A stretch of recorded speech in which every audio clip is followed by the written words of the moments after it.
4, 5, 7. We are live. Well, maybe we're not. Are we? I think we're still. Well, I think that, yeah, we're live. We're live.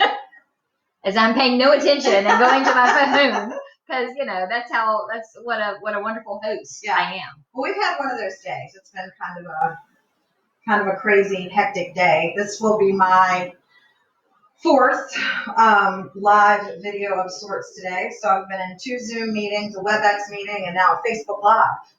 So, yeah. What's left?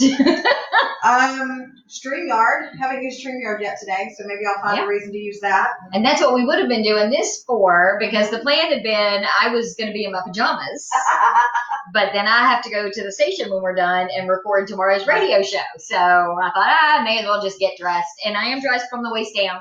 She is. Yes. I assure you, she is wearing pants. Yeah, I had a one of those moments with my husband earlier this week. He came home on Tuesday and he says, "Are you going out tomorrow? Are you going to the station for the staff meeting?" I said, "Well, the staff meetings are on Zoom, so I don't have to go in, but I don't know why." And he said, "Well, because the lipstick and a different scarf every day really isn't cutting it anymore. You should probably consider a shower and pants." Right? Love you, sweetheart. Mm-hmm. But yeah, so I got up yesterday. I got dressed. I left the house, and so 2 days in a row, I'm. Well, I tell everybody that the reason that I am still coming to the office with the door locked, of course, is that, the dog and the cat bother me. Now, that's true. That's not a lie.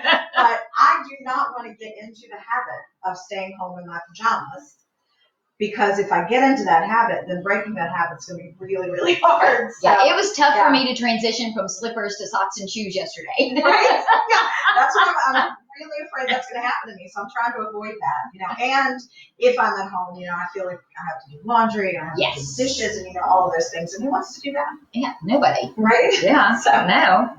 So we're talking email today. We are. We're talking email marketing, which is good because I have an email that I need to send out later. I sent one out this morning for the station. Yeah. But that's more important than ever, especially in these times. Messaging is important, and keeping in contact with your customers, even if your store's not open or your service business isn't open right now. Being able to touch base with them, not just on social media, but email is important. Yep. Well, and the thing that I think a lot of people lose sight of, we all live our lives, and we all know individually how much time we're spending in our inboxes and how much time we're spending checking email, but sometimes that doesn't translate as a business owner to their customers. Right. They know how much time they're spending checking their email and sorting through things, but they don't think about their customers doing the same thing and what a valuable tool that can be. Right. Yeah. It's, I get a lot of email, during the day. I think we all do. And so I think one of the things that's important is, of course, subject line, I think is really important, and then having something that's a little bit eye-catching, because, I scroll through all of my emails, but I do also delete a lot of those emails without ever paying attention to them. So if that subject line isn't something that's pulling me in, I'm not opening it. Yes. Use emojis. Exactly. Yeah. Yeah. Emojis. Yes. Isn't it funny how we gravitate towards those? Yeah. But we do. So a couple of things just off the top. 53% of emails are opened on mobile devices. Yes. Keep that in mind when you are sending something, and make sure that your images are going to resize to the size of a phone screen. Make sure that whatever you're putting in there isn't so big that they're going to have to scroll side to side, or it's not going to fit. Everybody's checking email now on their mobile devices. Oh, yeah. Email is 40 times more effective at acquiring new customers than Facebook or Twitter. Really? You control email. Somebody comes into your retail store, somebody comes into your restaurant, somebody comes into your business, and they sign up to be on your email list. They have already said, "I want to hear from you," first. True. Second, you're not competing. In an inbox, you're competing, but not to the degree that you are competing on Facebook, on Instagram, on Twitter. Right. There just isn't the numbers there. They see your name, they recognize you, because ideally they're already doing business with you, or they've already heard about you. So it is much more effective to get somebody, and you've got their undivided attention. Yeah. If I am a fan of the chamber on Facebook, I'm not going to see every post you make, no matter what kind of fan that I am. But if I've signed up to get the chamber's emails, I'm going to get every one of those emails. Then it's up to me to open it, which then goes back to what's the subject line look like? Right. What kind of a hot mess is my inbox? Yeah. So, and it's great because it will, when it comes to purchases made as a result of receiving a marketing message, email has the highest conversion rate at 66% compared to social media or direct mail because it's all in its own little box. Yeah. So you send an email that says, we've got this special deal.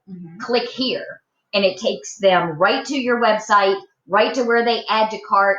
In some cases, they can add to cart from the email and it takes them right into PayPal or whatever payment option that you're using. They're done, they're out, and then they love you because they didn't have to figure it out on their own. And now they're an even bigger customer and they're going to open even more of your emails that come through in the future.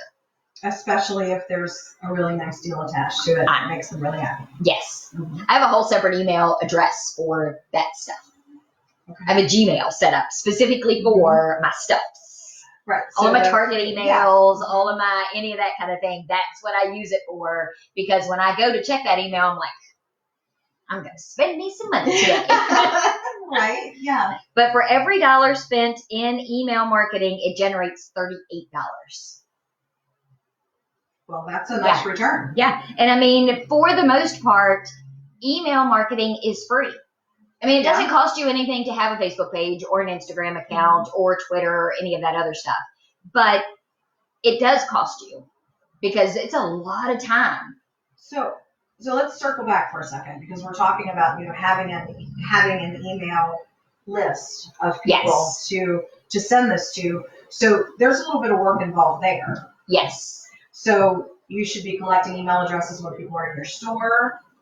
You should have a sign up for our emails on your website, those sorts of things. Yes. And the key for all of those is the first thing you have to do. So the one thing that I get asked more than anything when I start talking about email marketing is, well, how does that work exactly? Because I hear you talk about open rates and click rates. Microsoft Outlook doesn't show me any of that. Don't use Outlook. If you want your website or your domain name or your email to get blacklisted and then nobody's getting your email, even the people that need to, then use Outlook. Right. That is spam. That is mass email. You've got to use an email service provider.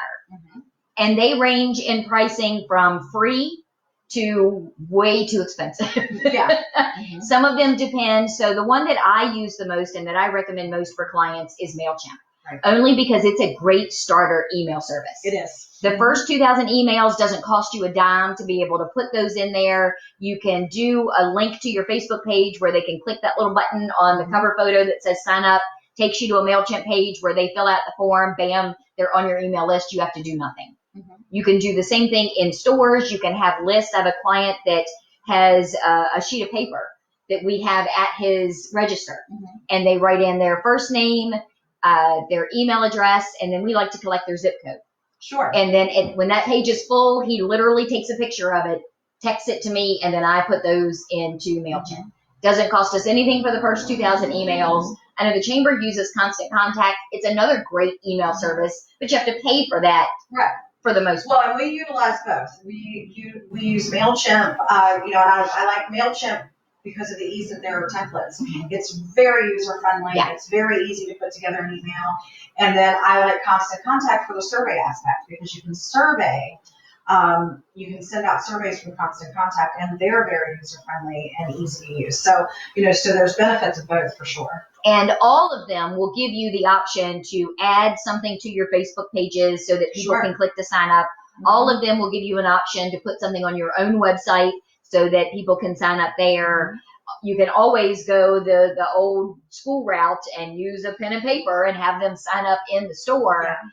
But once you've decided you're going to implement an email program and you're going to start collecting email addresses, that should be on everything. You should be making posts on your Facebook, sending out tweets, putting something in your Instagram. Your email signature that you send regular emails from should have something at the bottom that says, want to know about deals, giveaways, and specials, stay in the know, sign up for our email here, and a link at the bottom of those emails right to them. for people to do it. If you're a chamber member and you start an email campaign, send something to Nikki to put in e-connections. Oh, yeah. That says, hey, want to be on our email list? Click here, that takes you to the page that those service providers give you for people to be able to enter that information in. And that falls into that category. What I'm always telling our members is send us something to put in the newsletter or into the weekly email.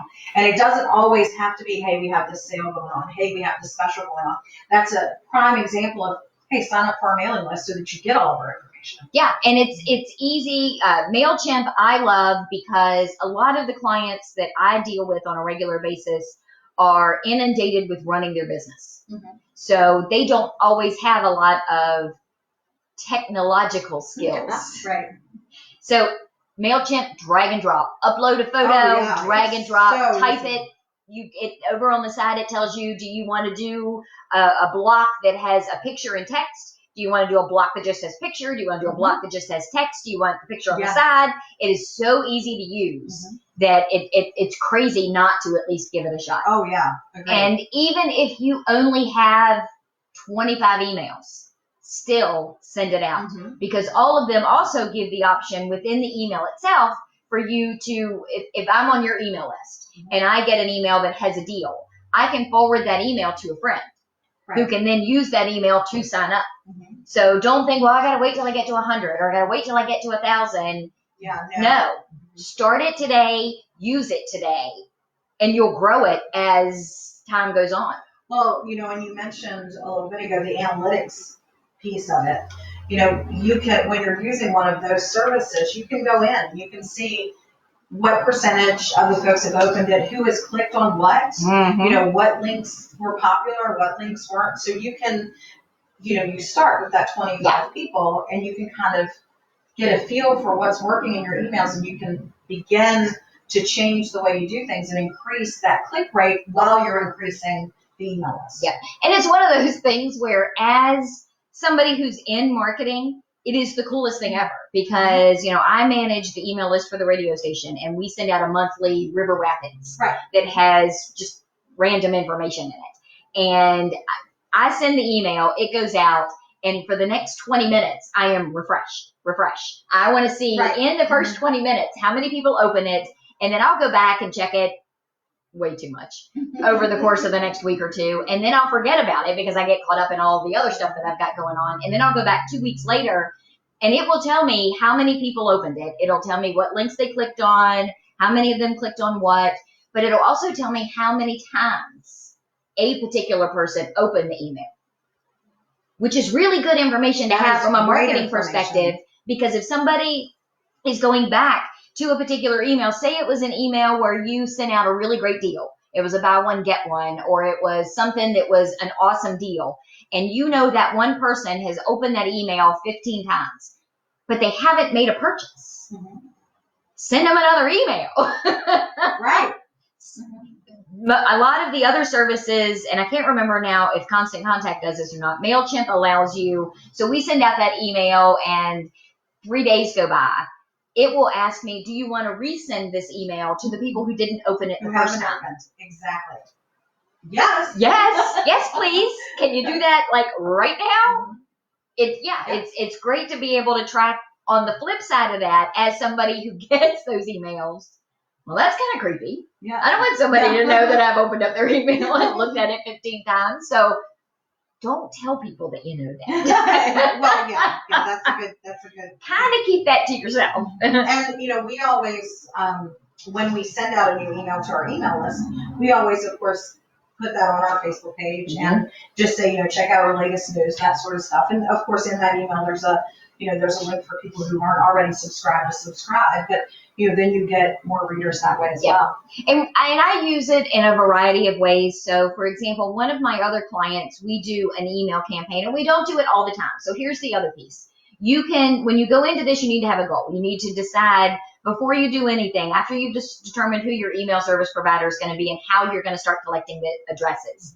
You need to decide, what do I want this to do for me? Right. Do I just want this to be an avenue that I can put my face and my company name in front of people? Do I want to increase sales? Do I want to increase sales on a particular product? What do you want to do with it? And that's got to be what you build everything else around. Right. That will determine how often are you going to send people an email. Are you going to do it once a week? Are you going to do it once a month? Are you going to do it every quarter? Are you going to just do it when you have a need to send something? Right. And if you're going to say this is a monthly email, send one every month. So yes. So I always tell people out of the gate, do not commit yourself to a weekly email. Oh yeah. It is not sustainable in the beginning. It might be now because, in a lot of times, what else are we working on other than, a weekly email? Start off with something that's at least a month. The one client that I have, we just send them whenever we have something going on. Mm-hmm. So we'll send them, it's a fruit stand. So we'll send an email a couple of weeks before they open date for the season. Mm-hmm. We'll send an email before each of our big festival events to let people know, save the date, this is going on. And then if something else happens or we've got something new we're doing, we may send out an email. But the way that we work their email list is if you're on that list, you get the email before we put anything out anywhere else. So as an email subscriber, one of the benefits that they get is if we're going to do a sale or we're going to offer something, or right now, if we have hamburger in stock and you're on our email list, you find out about it before we put it on Facebook, before we put it anywhere else. So if you can set your email stuff up so that there's that much more of a benefit to it, then that's fantastic. Oh, yeah. Making your customers feel important. Yeah. And then the other way to grow an email list is figure out what other businesses do you have that either you do business with or that have a similar customer base. I used to tell clients all the time that I'm trying to think of one off the top of my head. Main Street. When I was involved converting the Downtown Business Association in Front Royal to the Downtown Front Royal, whatever it ended up being. Funny how quickly that just all goes out of your brain. We used to have everybody on Main Street had their own email lists. Mm-hmm. You can't share that list. You can't say, oh yeah, sure, here business next to me. Here's the list of all the email subscribers. That is absolutely a no-no. But what you can do is say, hey, give me something to put and I'll send an email to my customers about your business. Right. So find out who do you have in your network and in your circle that could partner with you and send an email to their people about what you have. And maybe it's a special deal. Only clients of XYZ business are going to get this special 10% off. Well, I don't get out of bed for 10% off, just so we're clear. No. Something that's big and use it to build your email list that way.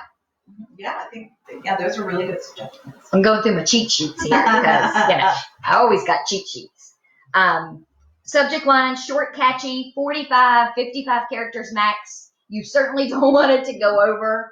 And a lot of the email service programs will tell you, like when I did an email this morning, it wasn't a mass email for the station. We're doing a webinar for some of the current and former advertisers for the station on marketing in a recession. Right. And so this was very small targeted lists within our bigger list, which is the other thing that you could do. But it tells me when I'm typing in the subject line how many characters I have left before I'm over that limit.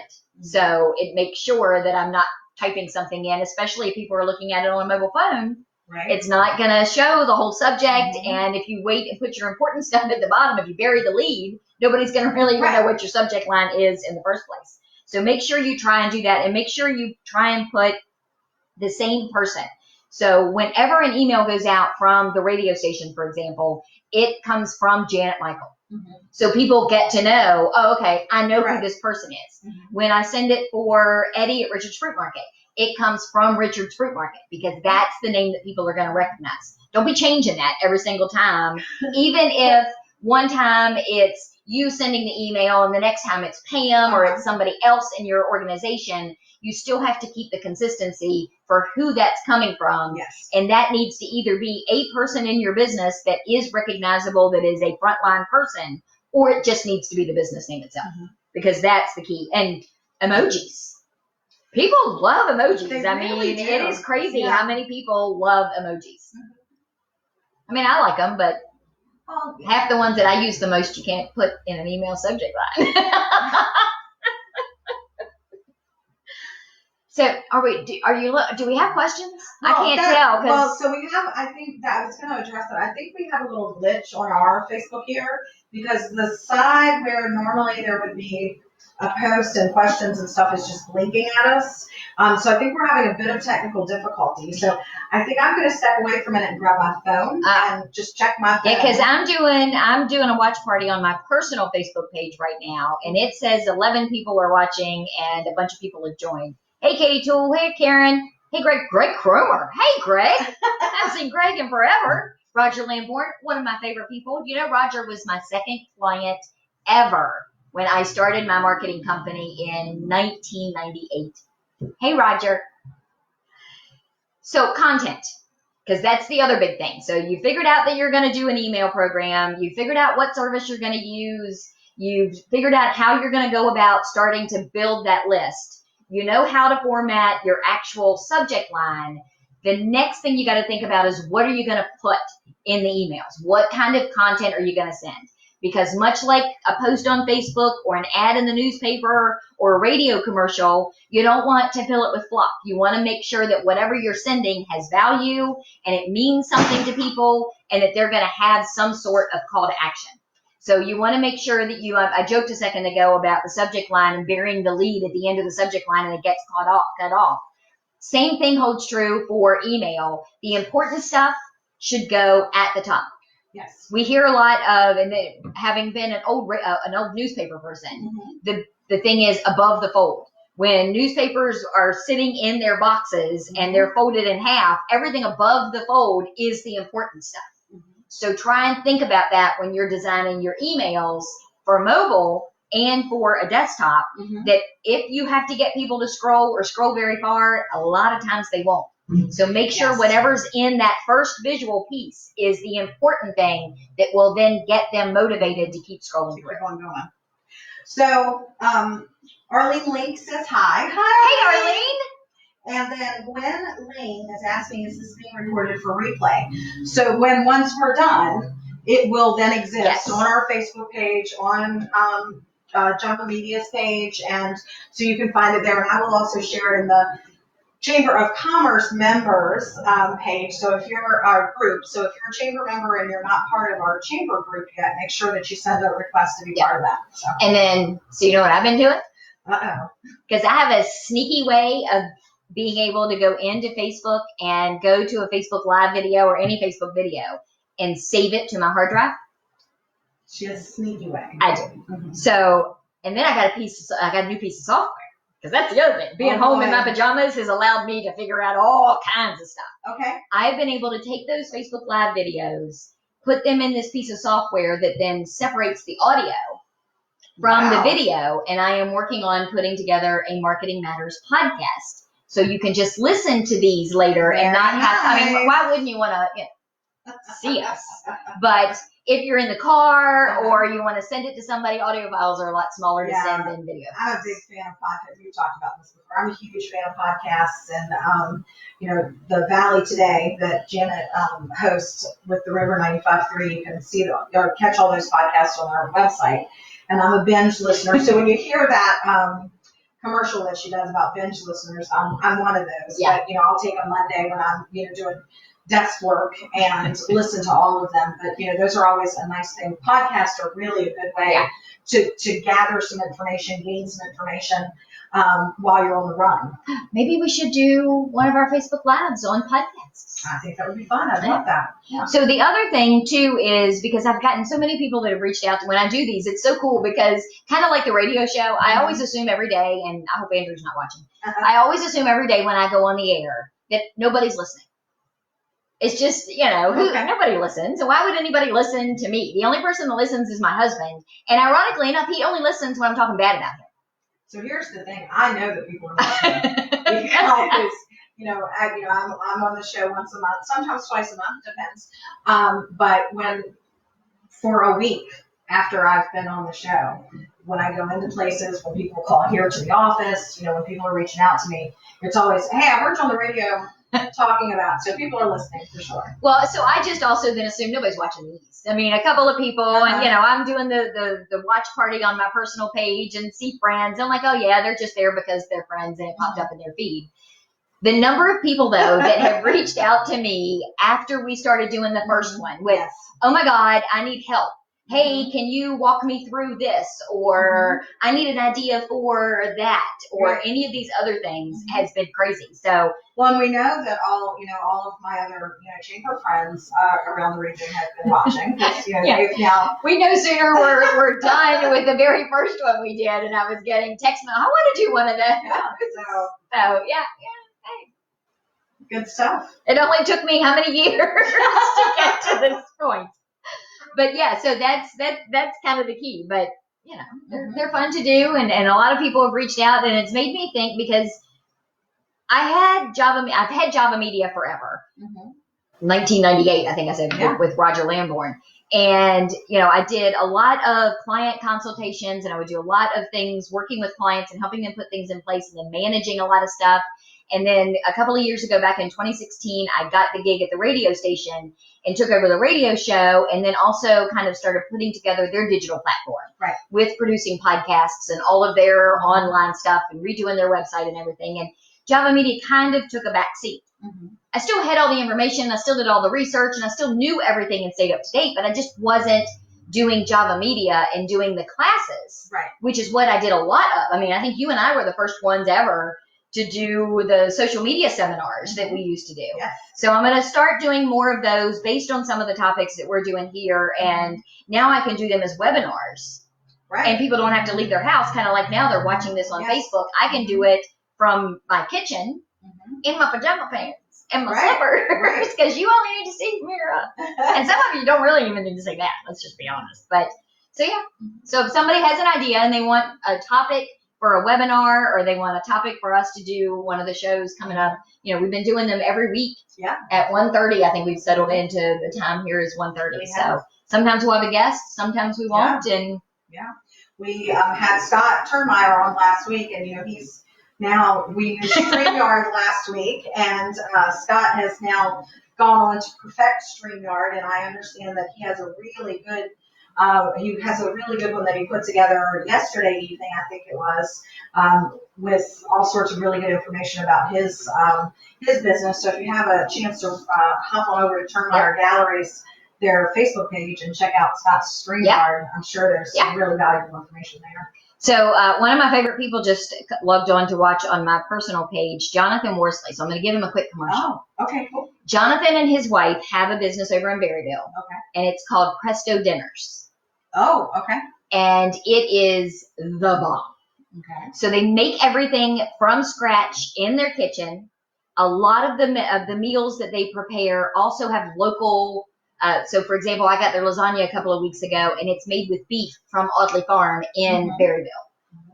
Fantastic. They make it all. It's frozen. You order it. You pick it up. You either eat it that night, or you throw it in the freezer until the next time when you just don't want to fix dinner. It comes out of the freezer into the oven. And my husband was so annoyed that I did about two of the lasagnas because he needed more and there wasn't. And so, PrestoDinners.com. Look at him. He's like smiling and waving and Well, and sort of off topic, but not. One of the things I think that that's gonna have to come out of what we're dealing with right now is that people are really gonna have to be more cognizant of where they're spending their money. Yes. And we're gonna have to start doing more shopping locally. We're gonna have to start supporting our small business owners a whole lot more, and keeping those dollars in your community is very, very important. We're seeing that on a regular, we're seeing that now, and that messaging is going to get even stronger as we move through what we're dealing with right now. Well, and I think above anything else, if ever there was a reason or a time to work together with your other small businesses, now is it. So this whole notion of, well, they're my competition needs to just be pushed aside. Because how many times has anybody watching that has a small business that's been open for any length of time had somebody walk in the door and say, I didn't even know you were here. Right. And then you look at them like they just dropped from Mars and find out that, as it turns out, they've been a customer of the business across the street for years. Mm-hmm. If you were partnering with the business across the street in an email campaign, in a Facebook post, putting your products together as a gift package that one of you can offer curbside or takeout, look how much faster you would have gained that customer. Yes. So now is the time to stop and think, who is my customer? Because again, it all starts with who is your customer. And then who do I know and what businesses around me have the same customer, but maybe with a different product? Right. Duh, built-in marketing partner. Share your emails back and forth with each other, tag each other on Facebook, do things that you will help promote each other, because that is a lifelong relationship. Complement one another. Find ways that you guys can complement each other, and the cooperation and the marketing, and let's face it, we need good stuff. We need good stuff to be going on, and that sort of collaborative effort, and that good energy goes a long way. And I think the other cool thing too is, from an email perspective, a lot of people now just want to feel like they're part of something. Sure. Because they're all at home, they're all stuck, they're trapped, they're feeling like the whole world is either moving on without them past their front door. Another reason I have to get out of the house. Yes. Or they're thinking that everything has just stopped. So it's usually one or the other. And getting an email from you, even if it just says, hey, we're checking in on you and thought you might need something happy today, and here's a funny cartoon. Here's a funny meme. Here is a picture of us being stupid while we're putting together the takeout lunches for the day, or gathering up all of the stuff that we're shipping to people who have bought something online. Things that remind people without being an overt sales message. Right. Katie at the Apple House. I just saw on Facebook this picture of all of these millions of donuts that they are now shipping. I have no idea. So let's talk about them for a minute, because I was actually, when you were saying that, I was going to talk about George McIntyre for a second, because nobody understands that concept you were just talking about better than George. Right. Because I will get random Facebook messages 2 or 3 times a day from George that are just little bright, funny, happy things, because he understands the importance of that. George, ever since this pandemic started, George has been running around to local businesses and nursing homes and the hospitals and just delivering donuts. And who doesn't want Apple House donuts? I mean, really. Yeah, George, we're here every day. We're here every Thursday at 1:30. And so they're, they've started shipping their donuts, all over the country. But what they're doing, the other thing they're doing is the boxes that they're shipping in them, the staff is writing messages on those boxes. See, I didn't read the post. I just saw the picture. If you look at the picture, the staff is actually taking the time to write messages on those boxes. And so, those guys out there, they get it. They know what they're doing. But watch those businesses too that have been successful for years and years and years, and pick up on some of that. So. And email is a great, easy, quick way to be able to do that. I mean, if you and you have the ability, so using the chamber as an example may not be great, but let's say you already have an email list. Say none of this is new to you. You understand how email works. Maybe you haven't sent one in a while, or maybe you're doing a great job of sending them whenever you want. How many of you have used that email list to just send an email to say, hey, how you doing? Right. Because I know one of the things that all of the chambers, and you especially, are doing are reaching out to members. Oh, yeah. And just not because you want to know anything necessarily, other than, how are you doing? Are you hanging in there? Is there anything at all that I can do for you? That will go so far for you from a customer service perspective than you will ever imagine. Well, and the truth of the matter is, when you ask that question, how are you doing, you know what the answer is. I mean, especially right now. But the fact that you take a minute to just reach out to people and ask that question means a whole lot. Yeah. People will remember that. Your customers will remember that. And if you're in a situation where you are still able to be open and to be conducting your business, and somebody comes by your place and they pick something up curbside, or however you're working it out now, and you have the ability in that moment at the end of that sale to say, you know what, we'd like to send you an email that says thanks. Do you mind giving us your email address so we can add it to our list? And then send that person an email, even if it's not through the service and it's just an individual email through whatever email program you use. that has a coupon, that has, Right. hey, we appreciate the fact that you came in and spent some time or some money with us today. Here's, again, I'm not getting out of bed for 10%, but here's a free soda the next time you come in, or here's a free dessert, or here's 20%, 25% off. My beef for restaurants. Okay. Uh-oh. Here's my thing for restaurants. If you're going to give me a discount, and you better be, if you're going to give me a discount, it better be more than the amount that I'm going to tip. Okay. Because to me, if you're going to say here's 10% off or here's 15% off, well, that only covers the tip. That's still not really a deal for me. Now, I tip, drives my husband crazy because I truly tip based on the service. So you either get a good one or you get a note. Oh, see, I'm the exact opposite. I tip, I tip just, all across the board. Yeah. So, But how many times have you thought to yourself as a business owner, when you're thinking about your marketing plan, when you're thinking about your advertising budget, when you're thinking about all of those things, and you thought, man, I wish there was a way that I could just reach these 10 people or these 100 people or only the people who buy this particular product, to let them know that I've now marked it down or I'm not going to carry it anymore.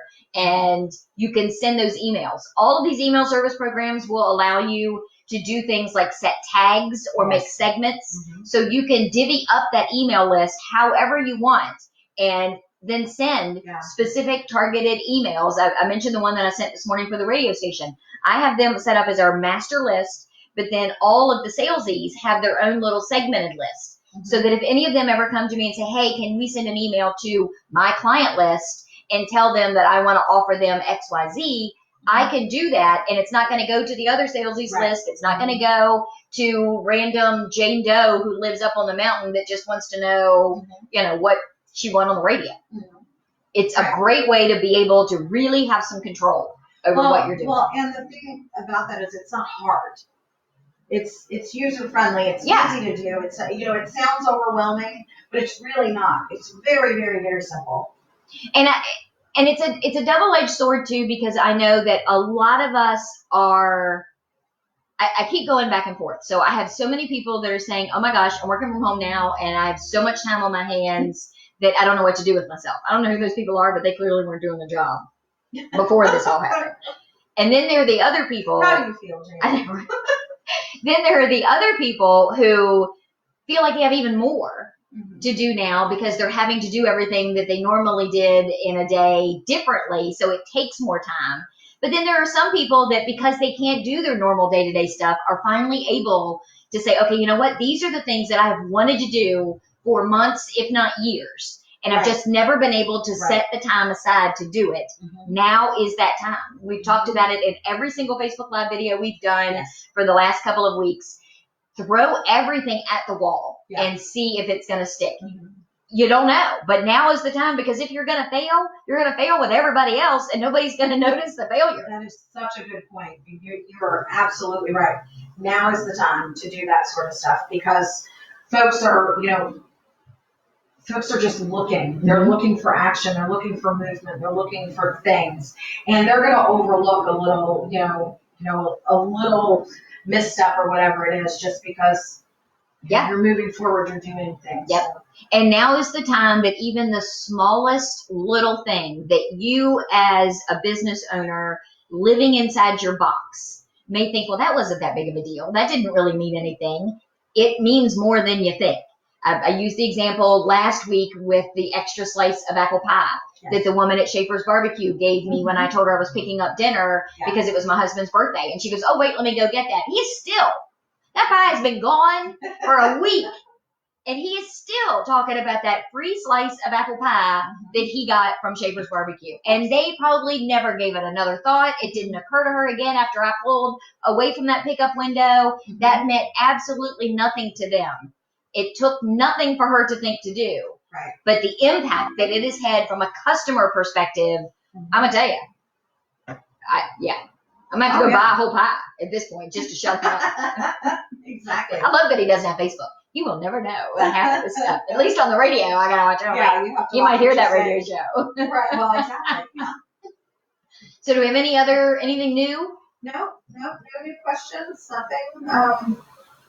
think Facebook is a little hinky. I think there's a lot of people using it and utilizing it and doing a lot of lab videos and things like that. So there's been a couple of, so what I would say, if folks have questions, just like they've been doing with you, the whole time we've been doing this series, send those questions. We certainly want to, want to get your questions answered. I would like to say really quickly that, there's things changing on a daily basis. Funding, some different things. The U.S. Chamber Foundation just announced yesterday that they have a $5,000 grant program for small businesses with employees between 3 and 50. I want to say it is. But I've got some of that information. I'm going to be sending that to our email list when we're done with this live video. But folks who need that information, watch our Facebook page. I'll be getting that on our Facebook page as well. So take advantage of those things that exist, and let's just keep moving. Yeah. And the only thing I'll say is, if you watch this later, comment. If you got a question we didn't cover, absolutely. Put it in the comments. You can message Java Media's page. You can message the Chamber's page. You can, send up smoke signals for the most part, because it's not like that's going on. Anyway, there's tons of ways to get in touch with us. We're standing ready to answer your questions, and we want the feedback. We want to hear what you guys have to say. And I will tell you, when I am done here, because you're going to send an email when we're done. When I am done here, I'm heading over to the radio station to record tomorrow's episode of The Valley Today. Karen Poff is going to be my guest. She is with the Extension Office, but she manages the Northern Shenandoah Valley Financial Education Program. Yes. I think you got that I'm looking, and she doesn't appear to be watching right now, so I don't know if I got that right or not. I think you did. Our whole topic on tomorrow's show is going to be about the personal financial questions.